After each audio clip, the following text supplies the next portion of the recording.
إن الذين لا يرجون لقاءنا ورضوا بالحياة الدنيا واطمأنوا بها والذين هم عن آياتنا غافلون۔ در حقیقت جو لوگ ہم سے ملاقات کی توقع نہیں رکھتے اور وہ دنیا کی زندگی سے راضی ہو گئے اور اس پر مطمئن ہیں، اور جو لوگ ہماری آیتوں سے غافل ہیں اولئک مأواہم النار بما کانوا یکسبون، یہ وہی ہیں جن کا ٹھکانہ دوزخ ہے ان کاموں کی وجہ سے جو وہ کرتے رہے تھے۔ اب پیچھے آپ کے ذہن میں ہوگا پچھلی آیات کے اندر اس بات کی وضاحت گزری تھی کہ حشر اور قیامت کے دن اور بعد میں دوبارہ اٹھنا جو ان سے اس کے اندر کیا حکمت ہے، اور کیا یہ عدل اور انصاف کے تقاضوں کے مطابق ہے کہ اس میں دوبارہ اٹھا جائے گا یا نہیں اٹھا جائے گا، اس کی تفصیلی وضاحت پیچھے گزر گئی۔ اب آج آگے یہ فرمایا، اسی کی مزید آگے تھوڑی سی انٹرپریٹیشن ہے کہ جو لوگ اس کے اوپر یقین نہیں رکھتے، تو پھر اب کہا یہ جا رہا ہے کہ در حقیقت جو لوگ اصل میں ہم سے ملاقات کی توقع نہیں رکھتے، وہ سمجھتے ہیں کہ ان کی ہم سے ملاقات نہیں ہونی، اور وہ دنیا کی زندگی پر ہی صرف راضی ہو گئے کہ بس جو کچھ ہے وہ صرف اسی دنیا میں ہی ہے، آگے کچھ نہیں ہے، اور وہ اسی پر مطمئن ہیں۔ تو یہ تو وہ لوگ ہیں جو ہماری آیات سے غافل ہیں، اور پچھلی ہی آیات میں اس چیز کی بھی وضاحت گزری تھی کہ جو لوگ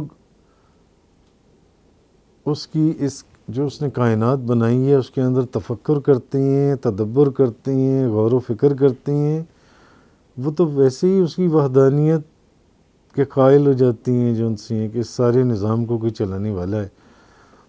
تو کہنے کا مقصد یہ ہے کہ اب پھر بھی جب جو لوگ ہم سے ملاقات کی توقع نہیں رکھتے اور وہ یہ سمجھتے ہیں کہ بس یہ دنیا ہی صرف دنیا ہے، اس دنیا کے بعد آگے کوئی دنیا نہیں ہے، اور وہ اس دنیا کی زندگی کے اوپر مطمئن ہیں جو ان سے ہیں، تو یہ تو وہ لوگ ہیں جو ہماری نشانیوں سے اور ہماری آیات سے اور ہمارے جو احکامات ہیں ان سے غافل ہیں۔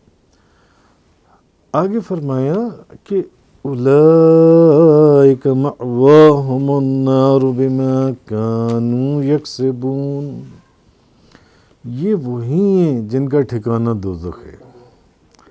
اصل میں یہ وہ لوگ ہیں جن کا ٹھکانہ دوزخ ہے، جو سمجھتے ہیں کہ بس یہی دنیا ہے، آگے ہمیں کسی کے سامنے پیش نہیں ہونا، دوبارہ ہم نے اٹھنا نہیں ہے، جو کچھ ہے بس یہی دنیا ہے۔ تو یہ وہ لوگ ہیں جن کا ٹھکانہ دوزخ ہے، اور یہ اس وجہ سے کہ جو وہ کام کیا کرتے تھے، یہ اس کی وجہ سے جو ان سے ہیں۔ تو جو لوگ قیامت والے دن اللہ سے ملاقات کا انکار کرتے تھے اور اللہ سے ملاقات کی وہ بالکل بھی توقع نہیں رکھتے تھے، اور وہ اس دنیا کی زندگی سے راضی تھے اور اسی کے اوپر مطمئن تھے، حسن بصری فرماتے ہیں کہ اصل میں یہ لوگ کائنات میں پھیلی ہوئی اللہ تعالیٰ کی نشانیوں میں تدبر اور تفکر نہیں کرتے تھے۔ جیسے پچھلی آیت کل کے درس میں گزرا تھا کہ جو لوگ اہل تقوی ہیں، جو لوگ اس کی نشانیوں میں غلطی نہیں کرتے، جو تفکر کرتے ہیں، تدبر کرتے ہیں، اس کی نشانیوں میں غور کرتے ہیں، اس کائنات کو جس طریقے سے بنایا گیا اسی کے اندر جب اس کی نشانیوں میں غور، سورج اور چاند کی اللہ نے مثال دی تھی کہ صرف اسی کے اندر جب اس کی نشانیوں میں غور کرتے ہیں تو وہ تو لوگ ایسے ہیں جو وہیں پر اس کی وحدانیت کے قائل ہو جاتے ہیں کہ سارے نظام کو چلانے والا کوئی ہے۔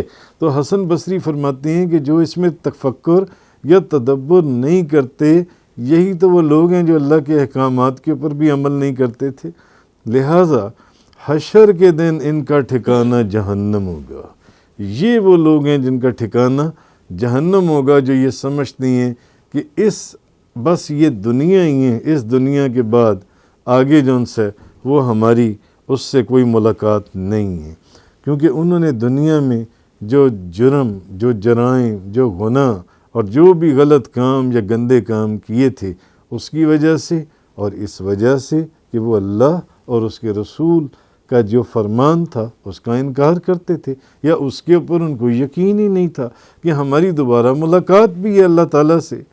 تو یہ وہ لوگ ہیں جو جہنمی ہیں، ان کے متعلق فرمایا گیا۔ آگے فرمایا آیت نمبر 9 کے اندر،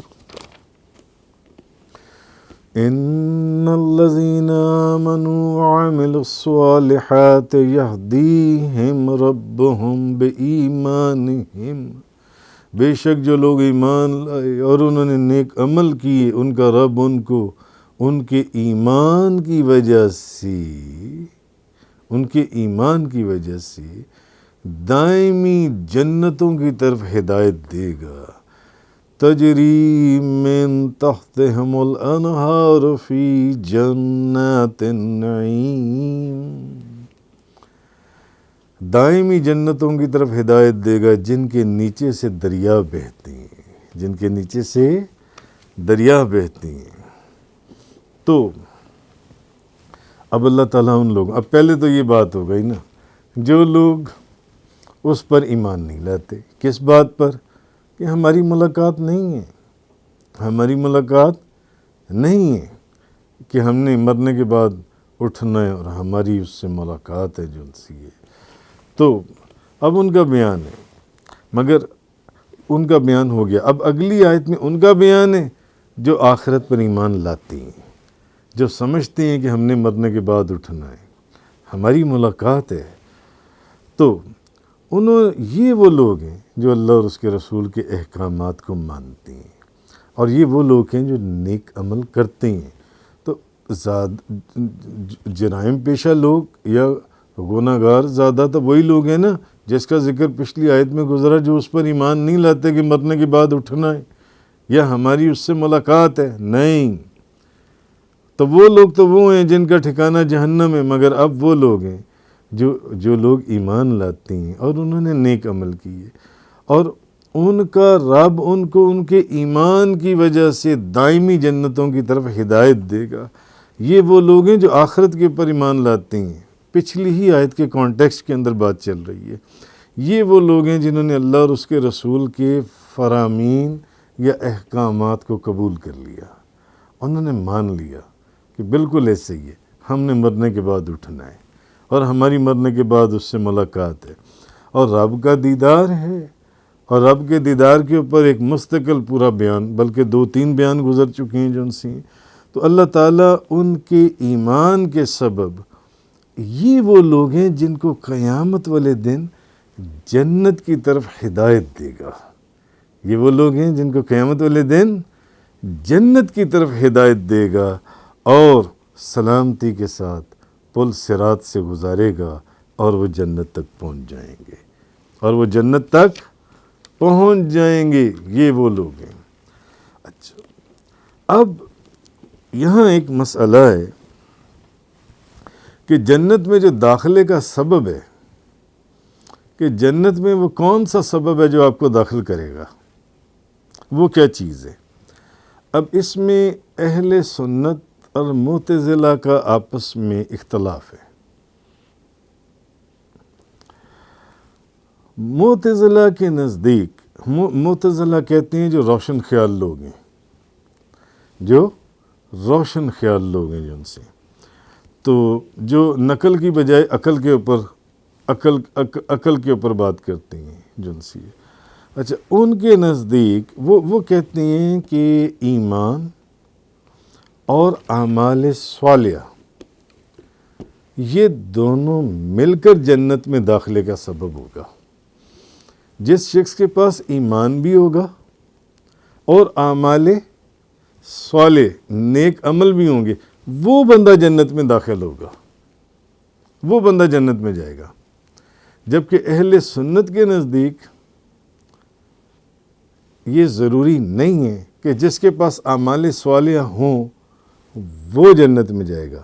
نہیں، وہ کہتے ہیں نہیں، اگر وہ صاحب ایمان ہے تو وہ جنت میں اس کے داخلے کا سبب بنے گا.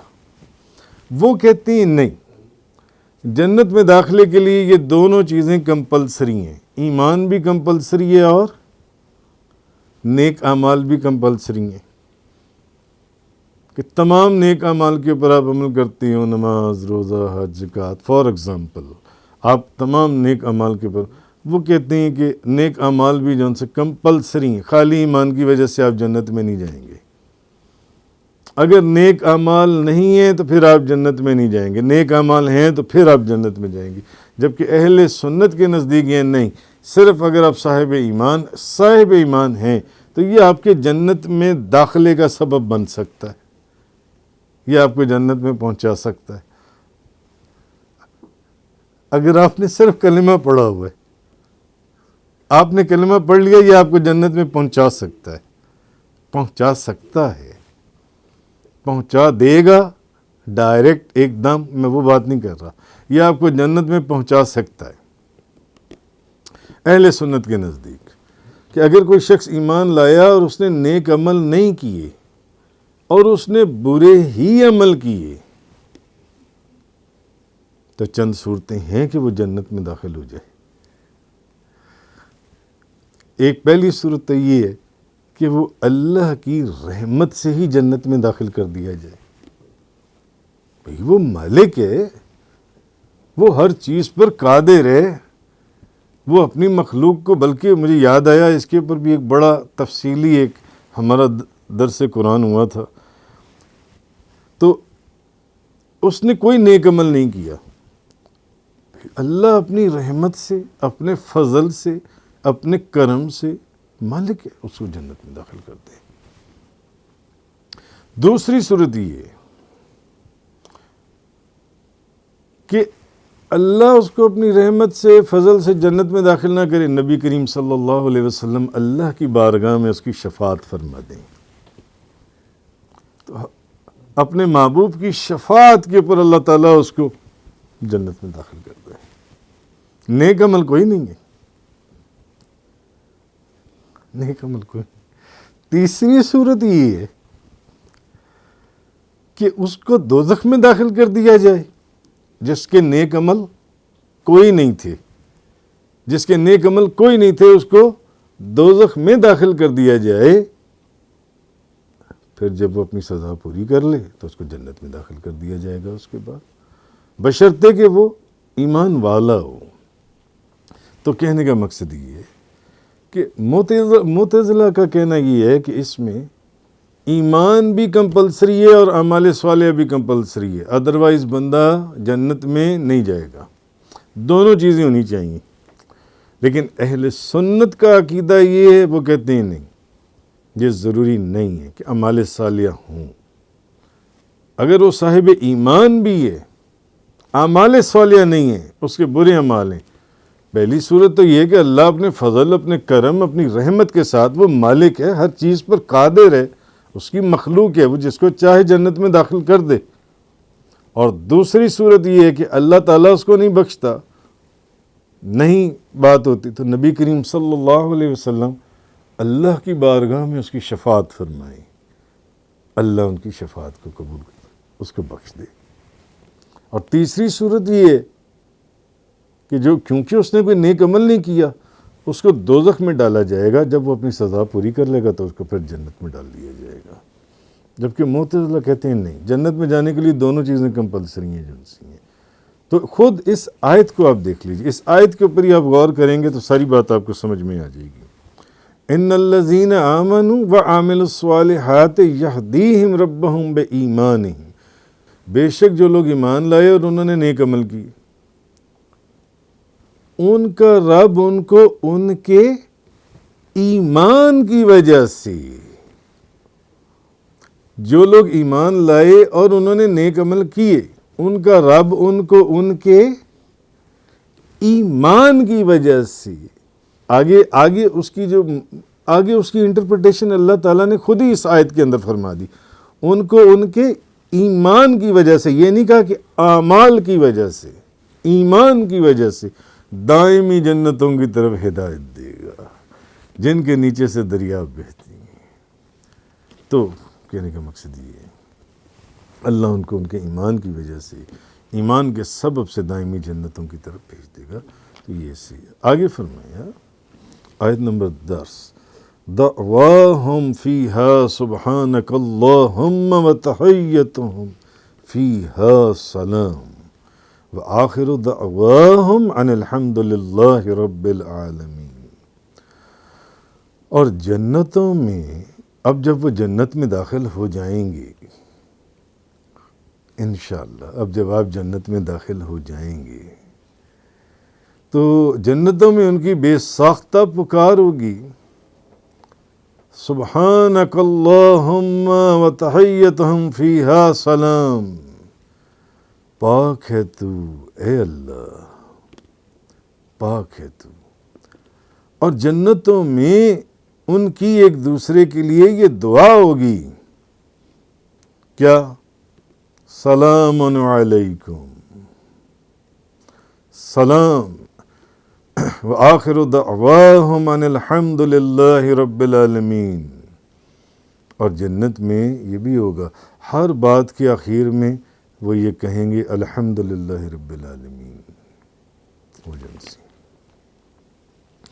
بعض مفسرین نے یہ کہا کہ اللہ تعالیٰ نیک مسلمانوں سے ثواب عظیم کا وعدہ فرمایا تھا.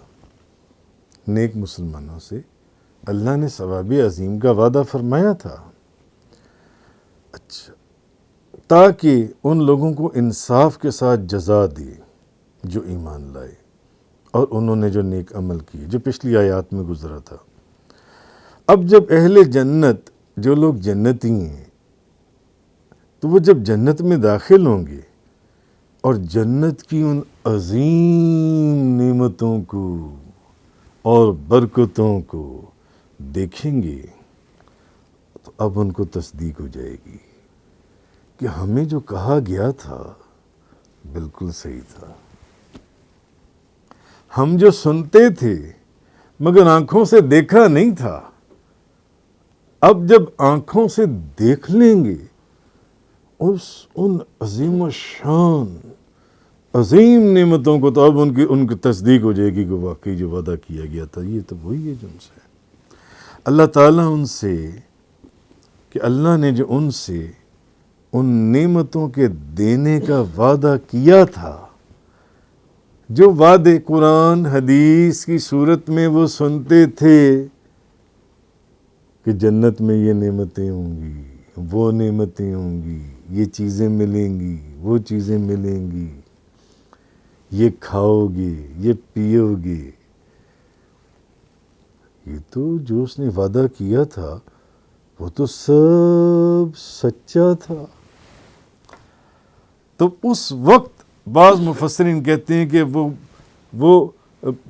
وہ بے ساختہ ان کے زبان سے نکلے گا سبحانک اللہم، اے اللہ تو اس بات سے پاک ہے کہ تو وعدہ کر کے پورا نہ کرے یا جو تو کہے وہ سچا نہ ہو. تو نے جو کہا تھا وہ سچ تھا. ایک تو یہ ہوگی جب وہ داخل ہوں گے تو یہ بات ہوگی اور یہ ان کی فیلنگز ہوں گی اور یہ ان کی پہلی گفتگو ہوگی جو بھی یہ اس وقت ان نعمتوں کو دیکھنے کے بعد.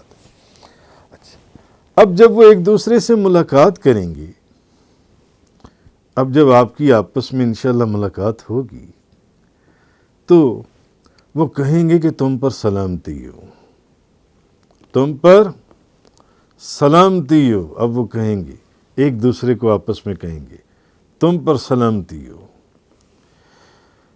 تو اصل میں وہ وہی دعا دیں گے جو فرشتے ان کو دعا دیں گے، اور فرشتوں کی دعا یہ ہے جیسے کہ قرآن کے اندر ہے وَالْمَلَائِكَةُ يَدْخُلُونَ عَلَيْهِمْ مِنْ كُلِّ بَابٍ سَلَامٌ عَلَيْكُمْ. اور فرشتے ہر دروازے سے ان پر یہ کہتے ہوئے داخل ہوں گے سلام علیکم، تم پر سلامتی ہو. تو پہلی تو ان کی فیلنگز وہ ہوں گی جو وہ دیکھیں گے کہ جو ان سے وعدہ کیا گیا تھا وہ وعدہ عین برحق تھا، وہ وعدہ ویسے ہی پورا کیا گیا. جن نعمتوں کا ہم سنتے تھے آنکھوں سے نہیں دیکھی تھیں، یار یہ تو نعمتیں واقعی اپنی جگہ پر موجود ہیں. تو پہلے اللہ کی تسبیح بیان کریں گے، اور اس کے بعد جب آپس میں اب ملاقات شروع ہوگی تو کہیں گے سلام علیکم. تو ہر بات میں اخیر پر پھر ان کا یہ کلمہ ہوگا الحمدللہ رب العالمین. یعنی ان کی گفتگو کا آغاز اللہ کی تسبیح سے ہوگا اور ان کی گفتگو کا اختتام اللہ کی حمد پر ہوگا. جب وہ آپس میں گفتگو کریں گے تو گفتگو کا آغاز اللہ کی تسبیح سے، اور جب اس کو اختتام کریں گے یا ختم کریں گے تو اللہ کی حمد کے اوپر ہوگا. یہ چیز اس آیہ کریمہ دعواہم فیہا سبحانک اللہم، اور جنتوں میں ان کی بے ساختہ یہ پکار پاک ہے تو اللہ، اے اللہ.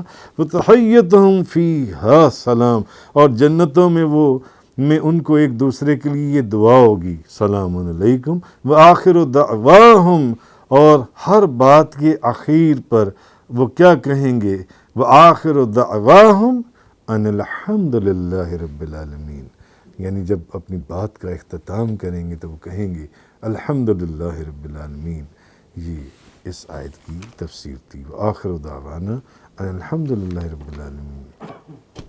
تفسیر قرآن کا یہ لیکچر انگلش میں سننے کے لیے براہ کرم ڈسکرپشن میں موجود لنک پر کلک کریں.